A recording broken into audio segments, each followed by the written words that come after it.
Thank you for being an original co-sponsor on H.R. 554, the Taiwan Conflict Deterrence Act. I modeled this bill on the Holding Iranian Leaders Accountable Act, which the House passed this spring and included in our national security package, and President Biden signed it into law this spring. The idea is very straightforward.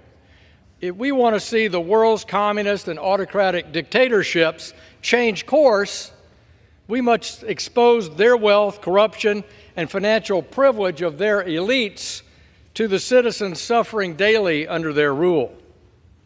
This approach certainly applies to China's Communist Party as well.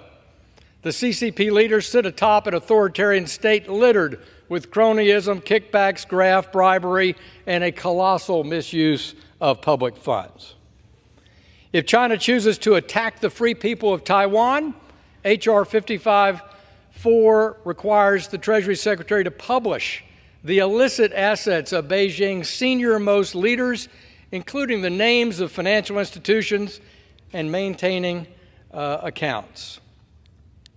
As Mr. Sherman noted, our 1979 recognition of the government in Peking, now Beijing, rests on the foundation that the future of Taiwan would be determined by peaceful means, and that any other method, including boycotts or embargoes, is considered a threat to peace and security in the Western Pacific.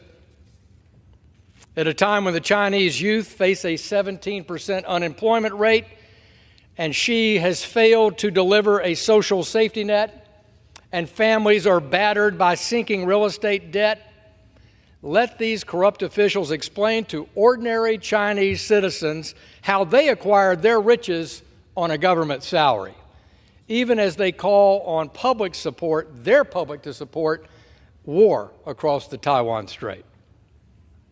But this bill goes beyond just naming and shaming. It will also cut off access to the United States financial system for those CCP officials and their immediate family. This point's worth highlighting in order to convey the costs that Beijing will bear if they impose an embargo, boycott, or launch military action. Blocking Chinese leaders' use of the dollar will certainly be mirrored by restrictions from other major economies as well. And for Chinese officials whose families profit from their ill-gotten gains, they too will find the world becoming a much smaller place.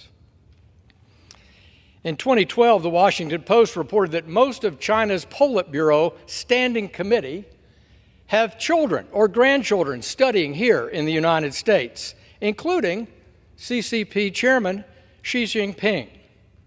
Such privileges will be put in jeopardy if China decides to act against Taiwan. H.R. 554 guarantees it.